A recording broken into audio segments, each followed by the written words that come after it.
What's happening, There we man? go. It's good to be here. I'm There it excited. is. Man, I'm excited that you are here. Thanks for hanging out with us, man. Yeah.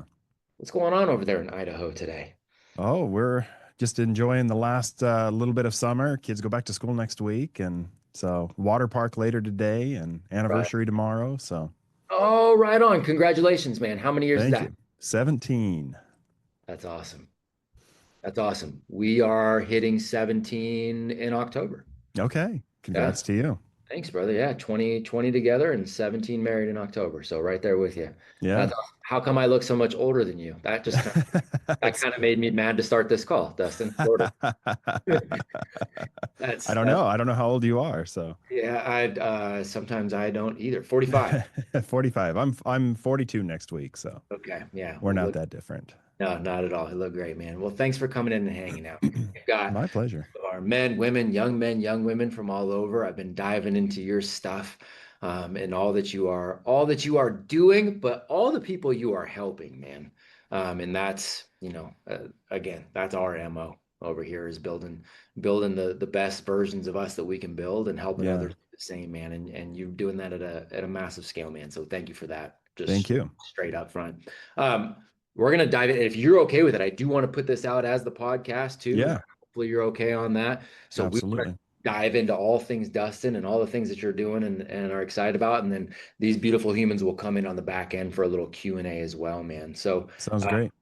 would you get if I and I don't like the like, so tell us about what you do, whatever. Tell me this better though. If I said Dustin, who's Dustin? Who does Dustin say Dustin is? Let's start Yeah, with that, and then we'll talk about stuff you I do. love it. Yeah. I mean, the answer to that question is different probably than it would have been a couple of years ago because we're all on our own journey and developing ourselves. So, to answer that question today, I am a husband and a father, and those are the most important things that I do. And outside of that, I'm an entrepreneur. I'm a physician. I, like to think that I do some good in the world through good healthcare Mhm. and trying to solve challenges for my own patients and the community at large through some philanthropic work. So, I love it, man. So will you, I want to talk the healthcare side of things.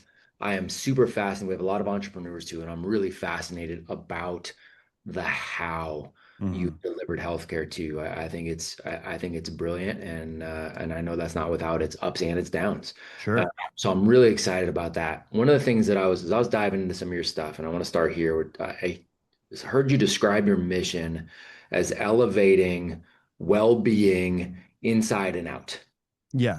Yeah, right? I strongly believe in that. When we see patients in the modern medical system, we've got a lot of great tools and we can make symptoms go away very easily for many conditions, particularly in dermatology. We know Mm.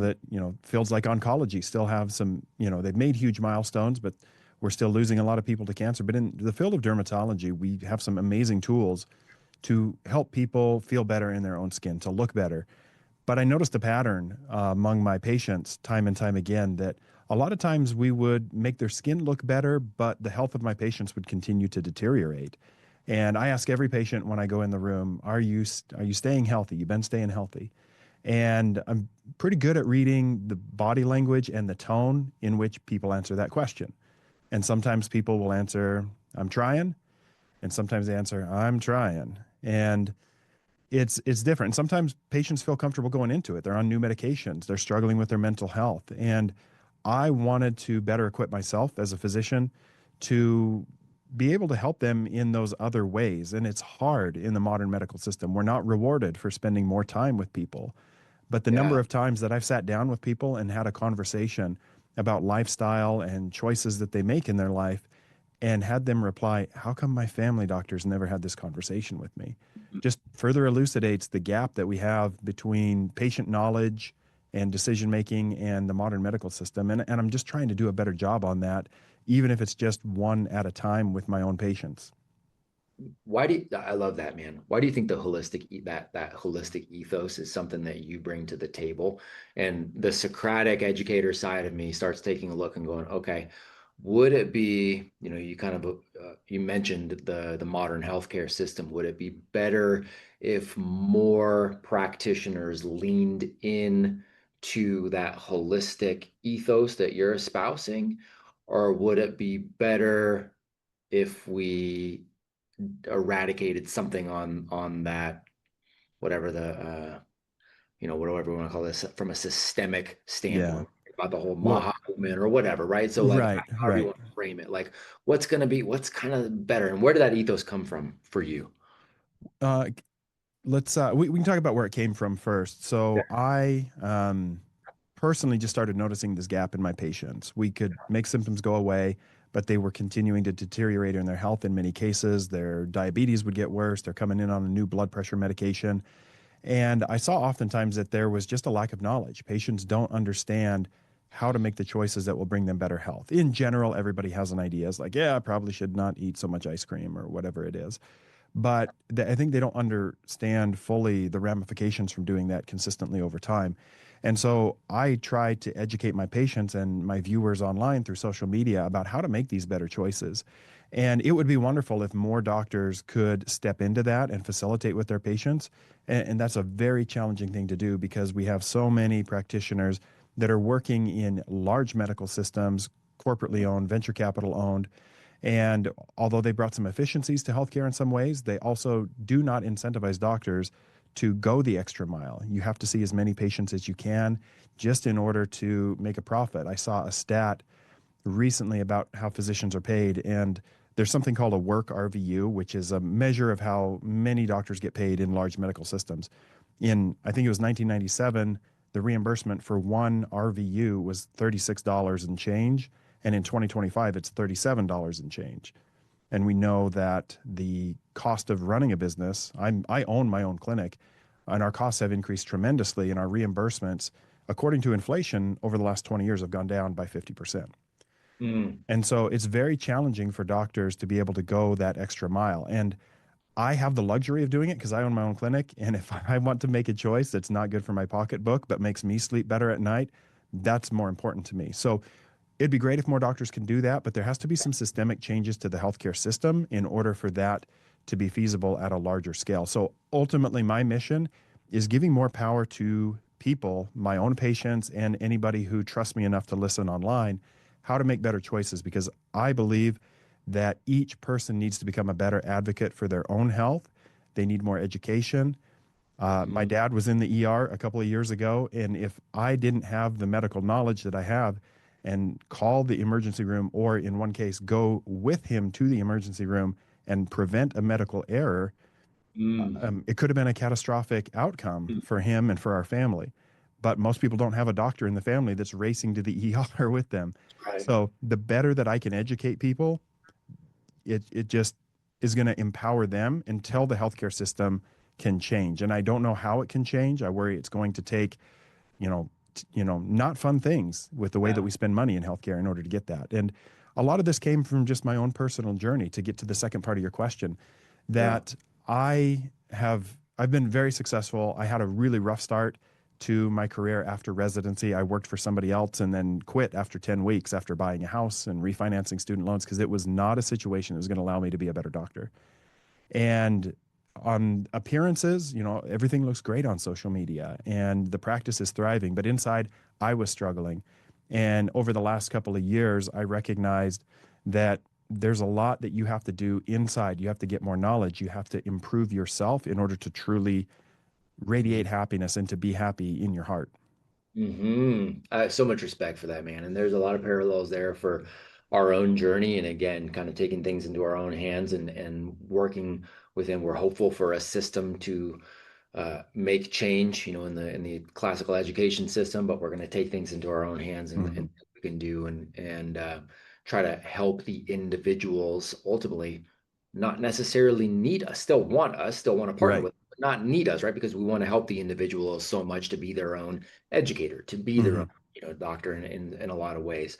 And I love the mobile clinic, man. I want to talk about that too. But before you mentioned social media too. So, Mhm. I know you put all those platforms together. You've got like 4 million or something followers at this point. And I say that because, you know, you've got so many. You're on TikTok, you're on YouTube. You have to strike this balance. This is part of the Mhm. entrepreneurial piece. You have to strike this balance between entertainment and education.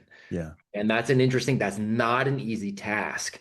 And I've got to I wonder, is there ever tension between, virality of the content versus delivering, accurate evidence-based dermatology versus if I say something and systemically this could give me some pushback? Like, how do you think through all of that, or do you think through all of that? Yeah, it is on my mind. It is Yeah. important to entertain people, or they're not going to Yeah. stick around for the message that you want to deliver. Yeah. And in creating content, there's this idea of the Trojan horse. And I'm actually working with a YouTube coach to better understand this and implement it into my content. And that is taking something that people care about, and that can be pop culture, celebrities, current events, and news, and something that they care about, and packaging that in such a way that you can walk them on a journey through your content and insert in that the thing that you care about, the thing that I care about, which would be better health or an easier life. And so I do try to entertain by packaging it in something that people are interested in, and then kind of slipping in a little something like, hey, here's something else for you to think about. And it is a constant battle because it is very easy to just create viral content that may not be accurate or that might not actually have any substance to it. Right. And that doesn't fulfill the mission for what I'm trying to do, and it maybe generates income. And I found a way to kind of separate out things that I don't think are a lot of educational value but can drive some income, and dedicate a Yeah. little bit of time to that, and then use that as a funnel almost to just bring people into, okay, I like this guy, who is he? Oh, he's also talking about all this other stuff. So there's multiple aspects to the way that I approach social media, but at the bottom of my funnel always is, I want to help you make better decisions for your health. I want you to be happier. I want your mental health to be better. And I Mm. hope that that generally comes across. Yeah, and I mean, at least from the content I've been able to dive into, it absolutely comes across. And I know, and it comes across very well, and you make it look simple and seamless, which to me means, man, that's even further from that truth, right? That takes Hmm. a lot of work and a lot of intentionality. So good on you on that. In case anybody here doesn't understand, tell them about this clinic, because we're not just talking, I mean, we're talking about a mobile clinic. We're talking about a Hmm. 39-foot clinic from what I Yeah. understand. Yeah. So when I was in medical school, I joined a club at the medical school. It was called the Homeless Camp Outreach. And I went to medical school in Des Moines, Iowa. And I didn't really know much about this club. It seemed like just a good way to go. At the time, I would say not go to church. my my views have changed, over the years on that. But we would go out and take just hot coffee, fresh water, dog food, batteries for flashlights, clean socks, and just some company for 2 to 3 hours to some of the homeless individuals in the Des Moines, Iowa area, and chat and learn their story and just treat them like a human. And I genuinely enjoyed that. And as part of that club, about once a quarter, our medical school had a motorhome that had been converted to a clinic.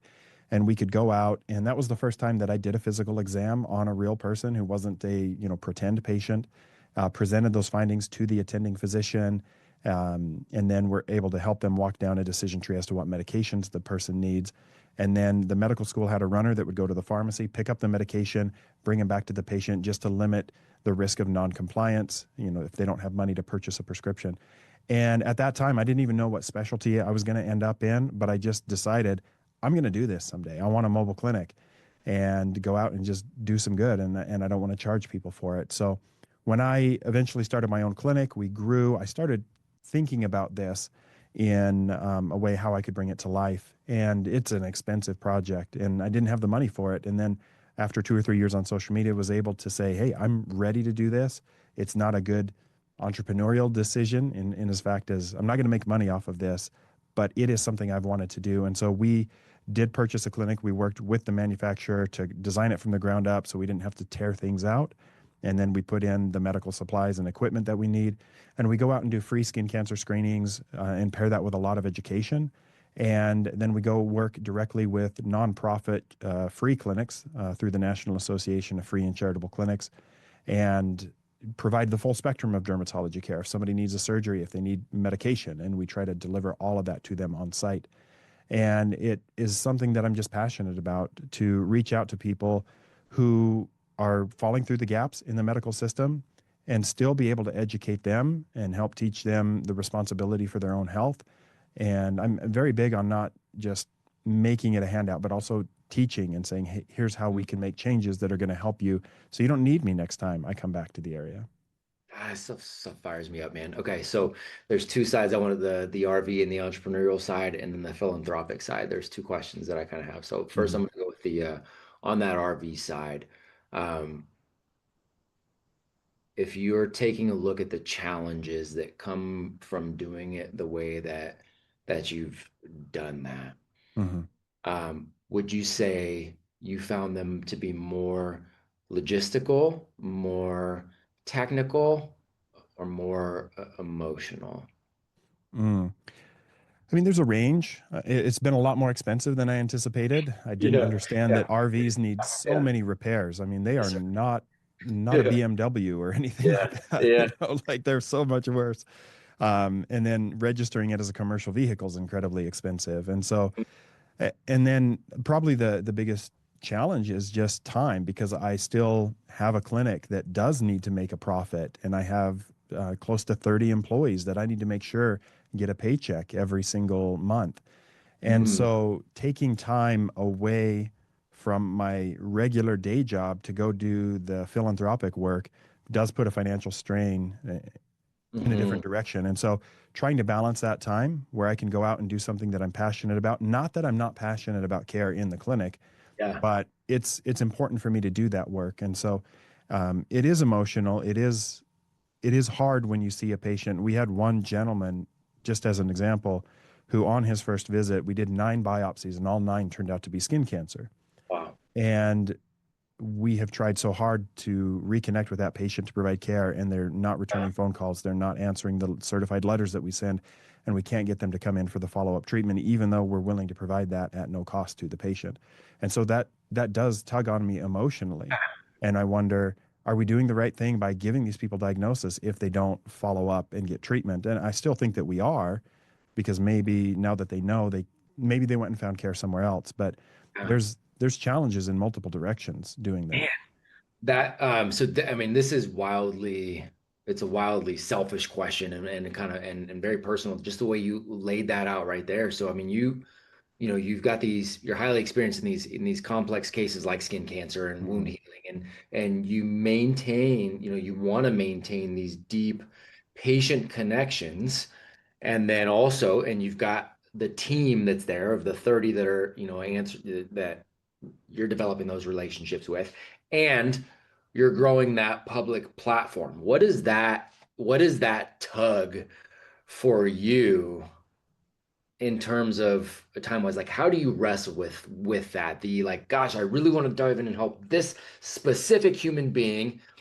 Also, I've got my people and I've got to grow the brand. Is it Mhm. about systems for you on who connects around what? But like, how do you maintain that personal touch, but Mhm. also stay away from it enough to where you can get other things done? You Yeah. know, and again, I'm asking myself this Yeah. in dust and form. Yeah.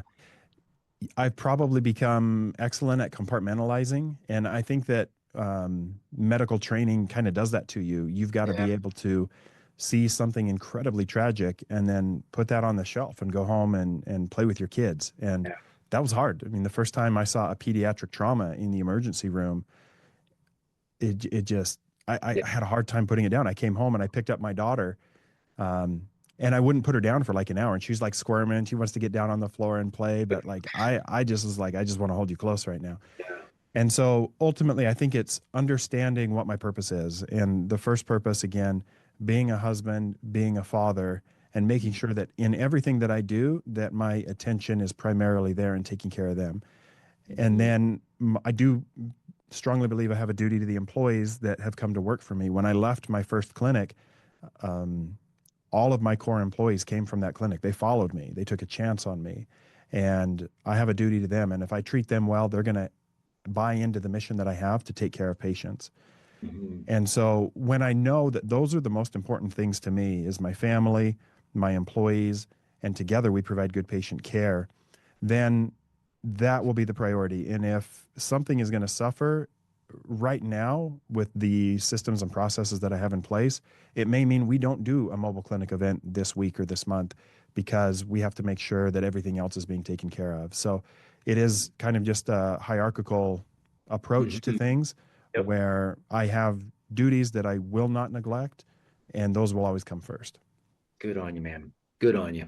Um, I want to go down the philanthropy side a little bit too, and then I'm genuinely curious to health and wellness are things that I absolutely geek out about, and I have for a long time. But I will admittedly say I'm very ignorant when it comes to the dermatological. I've always looked at that as like a byproduct of, right? It's like the most Hmm. I've given it attention to is like, okay, I understand when I eat this food, I get itchy. So therefore, Yeah. right? So it's like I've got the byproduct kind of awareness for myself, but I haven't taken a deep dive in that. So I'm genuinely curious on that too. And you guys that are here, men and women, young men, young ladies, feel free to start putting your hands up, and I'll start bringing you guys in here shortly too. If you have questions, I want to be able to bring you guys in too. So I want to ask some of the in the weed stuff, but I want to talk Hmm. about that philanthropy side too. You have a skincare brand, Hmm.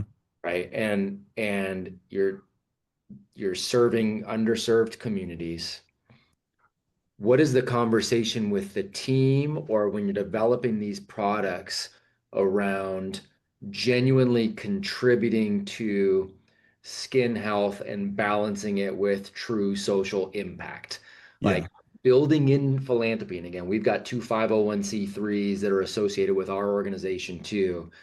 And that's an interesting balance as well, not unlike the last question. Like, how do you balance the social impact with making sure the viable product that is contributing to skin health and the way you want it to? Yeah. The reason that we have a line, and to be transparent with your audience, it's a white label line. I don't own the Sure. formulas. And so when I first started, I was using a major skincare brand as the products that we sold in office. And if you are buying a product at a dermatology or plastic surgeon office, you're paying a premium on that. They're expensive. And I can't always tell you that they're significantly better than drugstore products. So that's Mhm. the truth. And I'm terrible at selling my own products in the clinic. I give patients all the options. I could be a much better salesman. So we found that patients would purchase products from us, and then these products are only supposed to be sold within physician offices. And my patients were coming back after repurchasing the products online, and they'd come back and be like, how come this looks different? How come it's not doing the same thing for my skin? And they were buying counterfeit product because there's a big market in black Sure. market skincare products if you can make it look like a premium brand. And I went to this company and I said, hey, I need to be able to sell this online. I know that you're letting a handful of people do it. I've got a significant number of followers, and they would not let me do it. And I didn't want my patients to keep ending up in that position where they were getting a brand that they liked and then buying counterfeit product. So I told them, I was like, if you don't do this, I will drop you from my office. And they thought I was bluffing. I wasn't bluffing. We kicked him out of the office, and we brought in a white label brand where I had tried the products. I went through a couple other white label companies at first, and then we knew that if we offered them in the office and then provided the online distribution, if patients just wanted it shipped to their house, they would have that. And that was before the mobile clinic. But once I launched the mobile clinic and recognized the cost of doing that, I decided that my online store, the proceeds from that would always go towards funding the mobile clinic. So we have good products that my patients enjoy, they do well, and it's just kind of become a secondary thing where the Yeah. online sales are now funding, or at least in part funding, the work that we do in the mobile clinic. And so good quality products was always the first thing that we were getting into with that. So cool, man. So cool. Okay, so I'm gonna get some tactics. I know we got a couple questions that are Hmm. I already know, and it'll steamroll from there. I want to ask again, just selfishly before these guys come in, because I get to do that as the host. What do we get? We got a second docu-series that's coming out. We've done a documentary previously. We've got a second docu-series coming out, and my crew is asking me today, hey, we're going to format this. It was going to be a documentary. It's going to be a series. We want to format it based on some of the most common questions that we get as an organization that are Hmm. really touching on the biggest misconceptions that people have around education, alternative education, right? It's just these misconceptions that I find myself and a lot of my team finds themselves going back to the same things over and over and over again. I would imagine, got some of those too. Yeah. where it's like these are the one or two or three, whatever, like biggest misconceptions people have around skincare altogether. Do you have Yeah. some that are like top of mind and it's like, man, here's the myth I keep addressing and here, Yeah. do you have some of those? Yeah, we've got a host of them. And Yeah. I'll preface this by saying, and this is a phrase I'm stealing from a physician who's down in Austin, actually, Peter Attia. And he has this phrase, strong convictions loosely held. Mm, And I love that phrase because mm, these are things where at this time, the evidence tells me this, and that's what I'm following, but I am open to changing my mind. So the first one is that sunscreen causes cancer. And a lot of people like to look at a graph where you see sunscreen adoption rates and the rising rates of melanoma, and they're like a mirror for each other. uh, And they like to point to the chemicals and they talk about endocrine disruption. But when you look at the data, we all know first day of statistics, correlation is not causation. right. And so there's a website I've looked at before where you can basically put in any two things and it'll graph them for you. And it's like the number of professional clowns in the world and the rates of breast cancer or something. And you could say professional clowns are causing breast cancer if you I've don't always said it. understand. I've always Yep. said it. Yeah. If you don't understand correlation and causation. So when we look at the data, the thing that we have the strongest data for is that unnecessary UV exposure from the sun increases the aging of the skin. To me, that's undisputable. Then we have very strong evidence that it increases the rate of basal cell carcinoma and squamous cell carcinoma, which are the two most common skin cancers that we face. Basal cell carcinoma, fortunately, does not metastasize in most cases, like 99.99%, but it can be locally devastating if it's growing on a lip or an ear or a nose. Mm, Squamous cell carcinoma, in somewhere between 2 to 10% of cases, can metastasize, and a couple thousand people a year will die from that. mm, And so we have strong evidence that sun exposure leads to those cancers. When it comes to melanoma, we have some types of melanoma that are strongly correlated to the sun, but melanoma in and of itself often is strongly genetic, and we have less data to say that the sun causes melanoma, but it certainly does in some cases, and it can lead to mutations in those cells. But people get melanoma where the sun don't shine, so not mm. in all cases. The chemicals that we have in sunscreen are very effective at preventing the damage from ultraviolet light. When we look at endocrine disruption, the the dose in the studies, which were like rat studies or mice studies, they were orally feeding these chemicals at about 10,000 times the dose that any human would ever be exposed to. Mm. And it just doesn't translate to humans. No human uses the appropriate amount of sunscreen most of the time, unless you're maybe a dermatologist. And also, the binding capacity of these chemicals for the estrogen receptor is thousands of times weaker than estrogen itself. So there's many variables here that I just don't buy into this argument that sunscreen causes cancer. So I'll just put that out as a myth to dispel. Yeah. Having said that, if you don't want to wear sunscreen, I'm okay with that. You can choose to use a zinc-based sunscreen that has fewer chemicals, or wear a hat. The most important thing is don't get burned and don't Mm. lay out in the sun trying to get tan. But if in your day-to-day life you're living well and you get a little sun, over time it will age you faster, but it's less likely to be harmful that way. So I'm a big fan of balance in that conversation, as long as we're dealing with what the data actually shows. Yeah, I appreciate that so much. I appreciate Peter's stance that you started that out with because that's, again, it's the nuance we want to pose, especially in today's world. We want to pose everything as it's either this or it's this. It is Hmm. Bloods or it is Crips, right? And Yeah. you're like it is one or the other. And Yeah. the reality is there's usually a lot more nuance in there, and that's an interesting. I love that you put that out there too. And again, my mind starts nerding out and the studies and you're talking about the chemicals, were you talking about ingestion? And then is there a difference between, are we looking at between ingestion and then, right, like top, like, Topical absorption, yeah. So the it's, amount that we're exposed to, somebody did the math, and in order to expose a human to the same level that the rats had in the study, it would be head to toe coverage in sunscreen every single day for 37 years. nice, And so it's just not nice. feasible that Oh, we're going to have the same risk. Now, if uh, the data comes out in a couple of years and it shows, all right, there's probably more risk here, then I'm very open to changing my stance and I'll convert over to like it's zinc sunscreen or nothing. But yep. the data doesn't lend itself to that at this time. Guys. And I mean, we're gonna get these guys in here, guys. That if he's not speaking our language on this in particular, I don't know who is, right? It's that. It's like, let's take a look at what evidence we have. It is okay if my evidence differs from Kurt's evidence and we both put it out there, and then we're both willing to change our mind if we see that the better evidence is that, like, thinking about our thinking, right? That's Mhm. critical thinking. I love a critical thinker. So I appreciate that perspective altogether. So I am going to start bringing in questions. And hey, I don't think, let's see, Mr. Tolan, where'd you go? I want to try to highlight you. There you are. I want to try to highlight you. And this, I feel like there's some sort of Idaho question coming in here, knowing where you are, sir.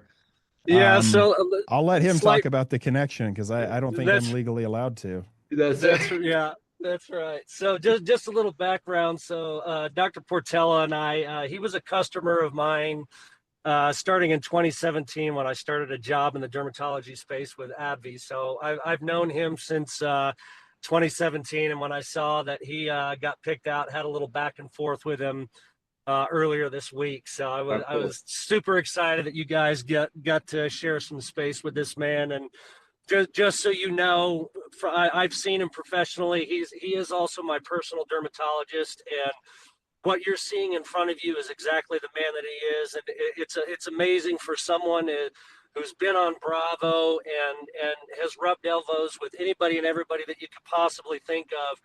But this guy, I've gone a year without talking to him, and I will drop him a text about something, a new space I've gone into, and within an hour or two of not having spoken to him for a year, he hits me back. He remembers exactly who I am. So he's an amazing human being, and I'm glad that we've gotten the opportunity to spend some time with him. So, Doc, I've got two questions for you, and they're going to be in kind of two different arenas. One is selfishly about our industry. You are one of only a handful of people that I have interact with recently who is a standalone and own your own practice, and I see that entrepreneurial spirit from you.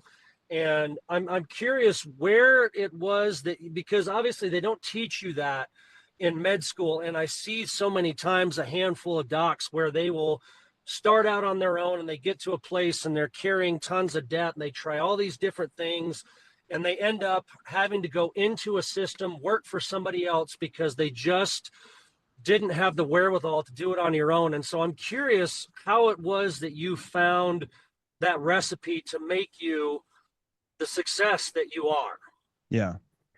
To answer that, I'll go back to my residency program. So I am a DO physician and I went to a DO dermatology residency. We were dual accredited. I ended up taking the MD boards. And without going into all the backstory between the organizations there, most of my residency was performed in a private clinic or a group of private clinics that was owned by one individual. And it was a great education for somebody who knew they were going to become a community dermatologist. I did not want to be an ivory tower academic dermatologist. I wanted to know how to treat people who were blue collar workers, who were in the community. And I got a great education there. Because my program director owned his clinics, I got to watch him not only perform as a physician, but as a business leader, making those decisions to make sure the clinic was profitable, and got a great business education at the same time as my residency. After I left residency and joined another clinic, I got to see a lot of things I did not like about the way a business was run. And when I decided to leave only 10 weeks into my first job, and I was told, you'll never make it a year on your own, I took that as a challenge. And I didn't sleep for months, and I was reading, I was studying, I was learning how to keep things trim and slim in the beginning. And I was so determined to prove that my first boss wrong that I was just very careful. And it helped that I brought on his former office manager, his nurses, his medical assistant. So they had already been working in dermatology for years and immediately bought into the vision that I was trying to create, knew that we needed to keep things slim. They were willing to take pay cuts to come work for me in the beginning. And it was just a determination to succeed. I've been very fortunate in my life that I've just been pretty good at a lot of things that I've done, but I hate failure so bad that I just do things to make sure that I don't fail. And so it was a self-education, a good program director in residency that taught me a lot of things, and just a set of very fortunate circumstances, an incredibly supportive wife who was willing to let me be gone the times that I needed to be gone to make sure that the business was successful. Love it. Love it. The second part is a little bit different, and I'm curious because of all of the different things that you have going on with the social media and the mobile clinic, and you've moved and expanded your business. How is it that you manage to keep yourself so organized and so on point that somebody like me that's just been a rep that's come through your office, that you still have the bandwidth to be able to do all the things that you do on scale, and then yet still have this ability to interact with somebody like me that you've just known through work and stuff, and be on point and get back in a timely manner? Like, there seems to be a recipe you have there, and I'm curious what that looks like. Yeah. It's taken time to get there for sure. I wasn't, taking care of myself in the way that I needed to early in my career. It was just, rise and grind all day to just get things done.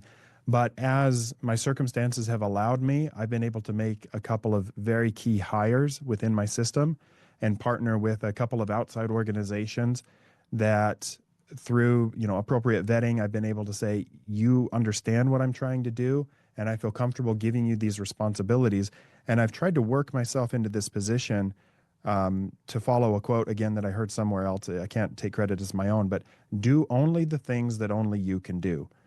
And I have to sit in front of the camera. I have to be one-on-one with my patients, but I don't have to be the one that edits the video. I don't have to be the one that does prior authorization paperwork. I don't have to be the one that sends out medical bills. So hiring key people that understand what I'm trying to do, that believe in the mission, treating them well, and basically creating a team that we're all on the same page with things. So I can't take credit that I do it all on my own, but I've got some wonderful people that I work with that we're all trying to do the same thing. That's it, man. Love it. It's good to see you, Doc. Appreciate Good to your see you time, too, man. Eric. Yeah. Good stuff, Mr. Toland. Yeah, and that was the good human part of that was pretty obvious as we started diving in, so that was easy. But what you said right there on the team, that's absolutely it. We made a reference this past weekend in an event where we're talking about how a lot of men or a lot of people will oftentimes try to throw an extra engine on something when really what they need to do is drop an anchor, and some of those anchors we carry are the things that others really could do. And oftentimes can do, I've definitely found this too, oftentimes we'll do it better than we can. That's great. We just need to focus on the things that only we can do. Beautiful. Mr. Mraz. Hey guys, how are you? Good to see you. Good to see you. Dustin, thanks for coming in, man. You said something that really caught my attention when you said you were treating people for their skin conditions, but their overall health was getting worse. I mean, I've got friends who are even surgeons, and they don't even look outside talking to me, who's just a friend. Like you need to cut that out. You need to get a knee replacement, and no other options. Do you have any recommendations or things that you're seeing out there to either help find doctors who have more of a holistic approach, not necessarily like take herbs or supplements, but general overall health, holistic? Or are you seeing any AI tools that help kind of bridge that gap? Because, doctors a lot of times are really focused on that specialty, but it's kind of like, they've got a hammer, they're going to hit everything with a hammer. Right.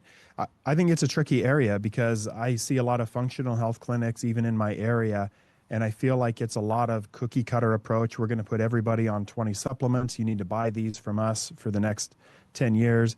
And it's not in some ways dissimilar to pharma, but instead of spending money on a prescription, you're now spending money on supplements. And if it's appropriate and you can cut it out, if not, I recently started taking courses from an organization called Home Hope, which stands for Health Optimization Medicine and Practice. And it's led by physicians, and they have created what I think is a really great integrative health curriculum with the idea that the body can regulate itself, and that through millions of years of evolution, that we should be able to keep ourselves pretty healthy. And when things get off, you may need supplements, you may need a pharmaceutical here and there, but none of that should be a permanent addition unless you have a genetic mutation, to your health regimen. And so I've really liked learning from this group where if your gut immune system is off, we're going to supplement that. We're going to help improve the gut bacteria. And then we're going to retest you in 90 days or 180 days. And if things are balanced, you don't have to keep buying the supplement. And they maintain a network of providers across the United States. And if you want to look up Home Hope, HOME/HOPE, you can probably find somebody that might be in your area or is licensed to do telehealth in your area. And that's an organization where I've now taken 2 of their courses, and I'm going to keep pursuing additional certifications. That's the additional knowledge that I'm trying to bring into my clinical practice, because I like their approach as not this is a forever change in your life. We're going to get you back on track and then let you live your life. I like Awesome. that. Yeah, it's good. Who you mentioned, and Kyron, I'm gonna grab you in just a sec, sir. You're talking about Home Hope. You mentioned Peter. Who are some of the people people or organizations that you're that you're a fan of? And I just mean like, hey, they're putting out some good stuff. I pay attention here. I understand that you're not sitting at home and scrolling I understand you are creating far more than you're consuming. But Yeah. who are the folks that you're like, man, I'm digging the vibe on X, Y, and Z right now? Yeah. I have been a regular, follower and listener to Peter Attia for Yeah. quite some time. And I think he just has a great sound approach to what he calls Medicine 3.0. And I've picked up a lot from him, a lot of really valuable things. And then the Home Hope organization, which is led by Dr. Ted Achacoso and Scott Scher. And they sometimes conflict with Dr. Attia, and that's okay. And Yeah, sure. those are the 3 that I pay the most attention to. And then Very there's random things that will pop up here and there. I will cherry pick some Andrew Huberman stuff, and then Sure. some of it I'm like, yeah, I don't know about that. Sure. And I think there's so many good voices that Yeah. can add to the education of an individual and enable them to make better decisions for themselves. And so Yeah. I try to do that, but the most regular would be Home Hope and Peter Attia. Yeah. Very cool, man. Yeah. And if you guys don't know, and I've heard of Home Hope, so I'll dive into them too. I've been following Peter's work for quite a while, and another solid human. So very cool, man. Always love to hear it. Kyron, good to see you, sir. Good to see you guys too. Do you guys got me all right on audio and everything? Yes, sir, we do. Okay, so just a quick question. What's the difference between like zinc sunscreen and regular sunscreen? And like what are the pros and cons of both of those? So let's start with the zinc sunscreen. This is kind of the old school in the 50s lifeguard, that zinc paste over the nose. It can be very thick. Yeah. And it's not cosmetically elegant. Now, the formulas have gotten better. You can find some really nice zinc sunscreens, but if you have a darker skin tone, some of these even the most elegant ones are still going to leave a little bit of a whitish, purplish color on your skin.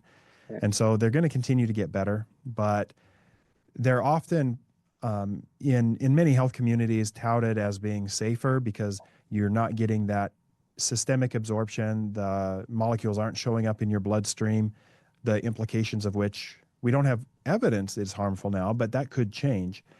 So cosmetically, they're just not that elegant. They don't rub in quite as well. And the chemical sunscreens were developed because they're much more cosmetically elegant, but they have to absorb into that top layer of skin and be there for about 15 or 20 minutes before you should be going outside. But they're going to blend in really well. They're not going to gunk up in facial hair more often, and they're safer for all skin tones. So if you're a darker skin toned individual, you can put that on and it doesn't change the way that you look. But again, some of those molecules are found in the bloodstream, and the implications of that we're still studying and researching. Both of them take that UV light and absorb it and convert it into heat. So it's changing the form of that energy in one way or another. A lot of people will say that the zinc sunscreens are reflecting UV away, and they do that a little bit, but the bulk of it is still, they're just absorbing UV, and it degrades that molecule as that molecule turns that energy into heat energy. Interesting. That's a good question, Karen. Yeah, thank you. Just one more real quick. So, do you think it's okay if I don't wear sunscreen? Like I don't go outside and just sit in the sun for hours. If I just like go outside and play basketball or do you think it's okay if I don't wear sunscreen? Because my mom's a little crazy about stuff like that. And so like, Well, um, I would always tell you to listen to your mother. Yes, sir. okay. There it is. That's right. So, and you won't get me as a dermatologist telling you don't have to wear sunscreen on record. However, I'll tell you my approach. I have taken off in thousands of skin cancers from the face, head, and neck of individuals with devastating consequences to that person, whether it's form or function of the body. And I personally apply sunscreen to my face, my head, my ears, my neck every day before I leave the house. And that's because I don't want to go through what I have to put other people through. I am not as careful about getting it on my arms if I'm just going to be driving to work. But if I'm going to be outside playing with my kids for a few hours or we're going to the beach, I do cover up better. I'll wear UPF clothing or I'll use a spray sunscreen. So I try to be balanced about it. I understand the real world use case. I'm not one of these dermatologists that looks like a beekeeper when they go outside in the sun.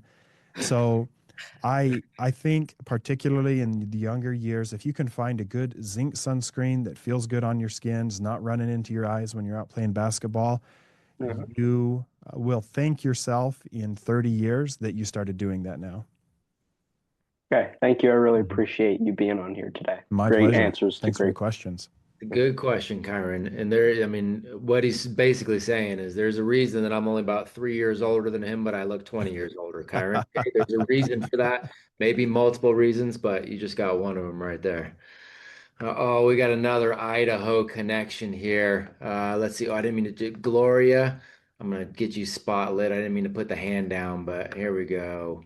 Bam, there we That's go. okay. I'll put my hand back up. Yes, Howdy ma'am. We got you. Hi. from Idaho, Dr. Awesome. Portela. Yeah. First of all, shout out to Matt for making a Bloods and Crips reference. First of I all, can do it. I can do it I when really forget any that he's conversation. actually a gangster and spent Uh-huh. time in California. So first things first. Second of all, thank you so much for your philanthropy and having a mobile clinic. I can personally attest that a mobile clinic locally saved my sister's life. So it's a really big deal. And thank you for that. I totally had goosebumps and chills. And, being from Idaho and all, I would say next time get yourself a truck and trailer and you won't have to go through the CDL and all the extra. I don't have a CDL. They do Oh, not you require don't it, have to have which that. surprised me that I Good get deal. to drive a 40-foot RV around with no CDL. Well, I love that for you. I mean, get yourself a truck and trailer anyway, because you're in Yeah. Idaho. So Yeah. I've got um, a truck and a horse trailer. So There you go. perfect. Okay, so we're basically best friends. You love entrepreneurship. You are all about always being a lifelong learner. It sure seems that way, anyways. So it just seems like a great fit for uh, any free time in your schedule to come into Apogee, Idaho, and teach us a thing or two. Be our guest teacher for the day, I'd love to. and and send your kids there. Yeah. But yeah, so I just Way wanted to to say raise your thanks. hand for a Thank you. pitch to Thank come you get. so Way to raise much. your hand for a pitch, dude. Thanks. It Wow. worked. Well, It worked. I just for, committed. thank you. Wow. I really just wanted to say thank you. I got to look you up a little bit, but the mobile um opportunity that you offer is incredible and valuable, and how amazing. That's seriously amazing. At Apogee, we just live to serve and support. So we love sharing that alignment with others. So thanks for coming on and taking the time and teaching us. And Thank you. yeah. This is Thank good. you. Thank you for the kind Oh, words. that's awesome. That's hilarious. That surprises me 0% right there. So way to throw it out there. Good on you, girl. That's awesome. That's hilarious. All right, Sam and Mitch, we got the Martinez crew. Come in and we'll do them. We'll do Jay-Z, and that'll probably bring us to the hour, guys. So I just want to make sure we're giving that a heads up. All right, Martinez crew, good to see you. Hello, thanks for being here with us today. My question is just what are some of your go-to splurge versus save products? Like what's worth investing in and what's like not worth the hype? Yeah. So I'm a big advocate that a simple skincare routine is better than something that's multi-step and complicated, unless you have something very specific you're trying to change about your skin.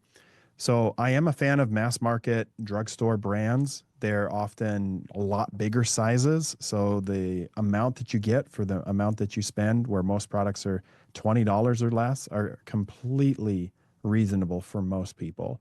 And I have partnered with some of the brands that I'm going to mention in previous paid partnerships, but it's because I was recommending them for years before. I'm a big fan of Vanicream, CeraVe, La Roche-Posay, but the store brands, like if you're getting the Walmart or the Walgreens brand, they're not the exact formulas. There are differences, but even those are going to do well for most people, unless you have a specific skin condition that you're trying to treat. Even the store brands will be helpful. When you're going to spend a little bit more money, I think that there's value in a little bit better antioxidant, like a vitamin C. I mean, I sell one in my office. It's $190. You don't have to spend that much. Even though I think it's a very good one, you can get good ones for, $40 to $60. Retinol is another one where I think you can spend a little bit more, but on your basic cleanser, a moisturizer, and a sunscreen, I don't think you have to be buying $60 to $80 products there. I think you can keep everything under $20.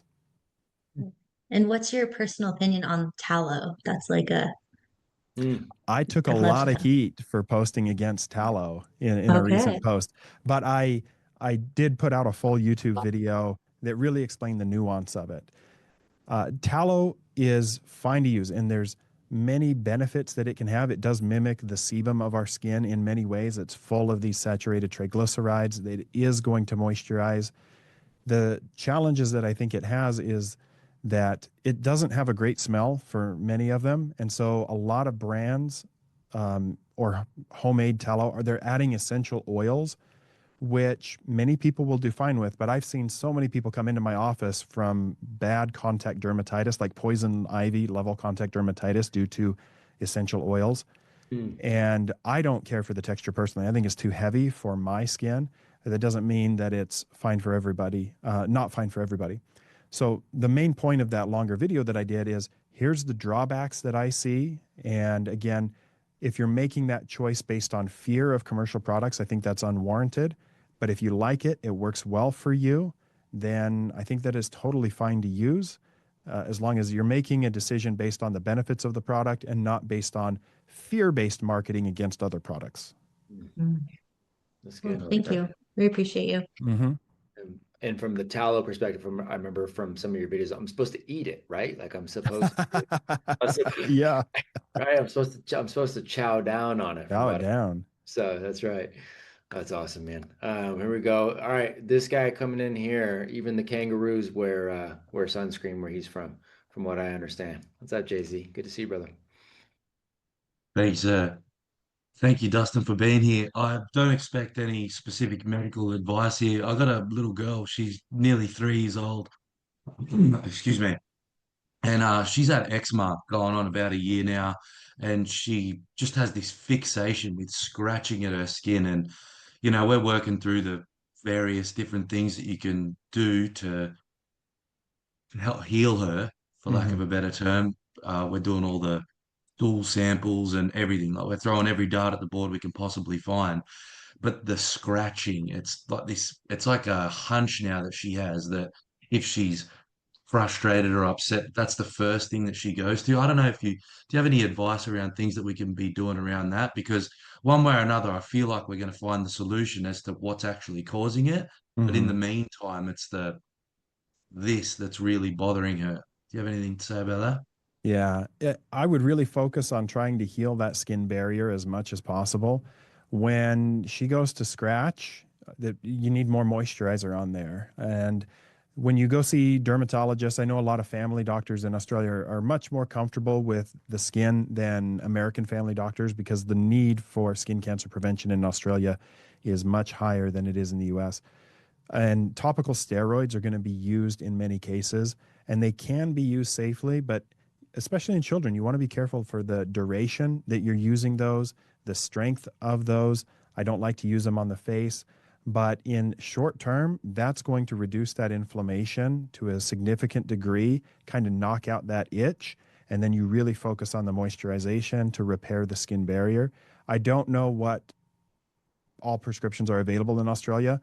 I'm more and more leaning towards some steroid-free anti-inflammatory creams that have come onto the US market. They're prescriptions that I think over the long term are much safer, but I don't know what's available there in Australia, and is covered by the National Health System. So really a lot of moisturization, especially after the bath. And that's a great time to just grease her up. Lots of thick moisturizer, preferably fragrance-free, so you're not adding anything that could be an allergen to her. And kids tolerate like plain Vaseline or Aquaphor better than adults. You can really grease them up and throw pajamas on. But the more that she can wear long sleeves, long pants, or even mittens to bed to help prevent that scratching, she's at that age where she might just take them off. But I would really focus on the skin barrier. And it's really hard to understand the dietary role in that. I think the gut does play a role, but we don't have a lot of exact data and science to say, make this change and the skin will get better in every case. Spoken a lot about sunlight as well. Is a lack of direct sunlight an impact in eczema? Because we've primarily lived in a relatively cold climate. So a lot of her life, I would say that she hasn't had a huge amount of sun exposure. So I was wondering if that could have played a part also. Well, vitamin D comes from UVB exposure, and it does play a role in the skin, absolutely. One of the things that we do when somebody has eczema or psoriasis, and this may surprise some people, is we use phototherapy in the office. I bring patients in and I stick them in what looks like a tanning bed, but it only emits a narrow wavelength of ultraviolet B light. And within a few sessions, it really calms down that inflammation in the skin. And so if you can do that earlier in the day or later in the evening when it's not the hottest and direct sunlight, if you can't avoid that hot direct sunlight, just keep it under 10 minutes. Sunlight may help to reduce the inflammation that she experiences on the skin. So there's a role for that. And if she's not getting adequate vitamin D through the sun, supplementing vitamin D is readily accessible in most areas. Very interesting. Thank you for your time, sir. I appreciate it My greatly. pleasure. Glad you're here, Jay-Z. I never know. I always just imagine, no matter what time we have calls like this, Jay-Z, I always just imagine it's like 2 a.m. for you. I don't know how time zones work at all. I just always imagine that's what it is there for you in Australia. Time zones suck, but this one's not too bad. It's currently 6, so Okay. it's not too bad. Yeah, that's not bad at all. That's awesome, man. Yeah, it's all right. Thank you. Doc, man, I love it. I love every single bit of this. And again, mostly I love the fact that you've got this holistic perspective. You are intentional about the humans you serve. You gotta, you're doing purposeful work. You've got a mission, and you really care about the individuals within that mission, man. And so I have a lot of respect. The more I've been diving in, the more respect I've had, and having a chance to sit with you here, man, just extending it to you. I know we're wrapping here on the hour, so what are you super excited about, and where does everybody find you? And then I want you to know we have your back, but is there anything we can do for your kids? That's what I'll ask you. Is there anything we can do for your kids, for your family, for your wife? So those are the last. What are you really excited about now that you're diving into? Where does everybody find you? And then how do we come alongside and support your family as an organization? Yeah, I appreciate those questions and the genuineness of that. What I'm really excited about is the next thing that I want to do with the mobile clinic is individual storytelling. I want to almost like put out a casting call where somebody can submit to me a video and tell me, here's what's going on. And then we can go directly to them and with their consent, show what they've got going on. Let them tell their story and show how our approach improved their life, because I want people to be able to identify and resonate, because I can get on a camera and I can pull up a picture of a skin condition and say, this is ringworm and this is how we treat it. But if somebody can come on and say, I've got this condition and this is how it's impacted my mental health, and then I can show the treatment options for that, and we can tell a story and transform an individual's life, I think that will resonate with a larger population in a way that educates them with more emotion than just telling them how we do something. So I'm very excited about that and starting to implement that hopefully this year. If not, then starting that next year for sure. So cool. Then, For my kids, I definitely want to get more information on the Apogee School in Idaho. I came down a couple of years ago and actually met with Tim and visited the Apogee School in Austin, and he was gracious with his time. And so, early on was looking at trying to help set that up, and I did not have the bandwidth to do it, but I'm glad that somebody did, and I'd love to explore that with my own kids. So. Oh man, glad to do it. Glad to have the conversation. And no matter what, if it doesn't work that way and there's any way that we can still pour it, I mean, that's same mission, just different vehicle to do it. We Yeah. want to help. We want to help build strong people, strong families, man, and pour in any way that we can. So very much glad to do that. We'll let you get out of it. What's the last place, the place you would have everybody go, man? Where does everybody follow you? And there's a lot of people that follow you for very good reason. Yeah. Where does everybody go? Whatever platform you like to use on social media, I'm probably there under the name of Dr. Dustin Portela, Dr. Dustin Portela. And I try to be, pretty aware of messages that come in. So if you were on the call, shoot me a message and I'll take time to personally respond to that. So I'm very open to, questions and feedback, positive or negative, just trying to go out and do some good in the world. My man, so grateful for you. I'm gonna have these guys stay on. I'm gonna go through a debrief with the Apogee crew over here. I'll reach back out here in a little bit. I do want to make sure, and I want to send some. I got a little something I want to send to your kids too. So I'll just get some information from you too, and I want to make sure I can send them something. But man, I mean it. We've got your six, and looking forward to continuing this conversation and however we can serve you too. Thank you, Matt, and thank you for everybody else that joined on. It was a pleasure to visit with you. I feel honored to be able to take some of your time. Oh man, honors on this side. I'll reach out and probably a little bit later this weekend. Sounds great. Thank you. Awesome. Thank you, Doc. Appreciate you. Bye.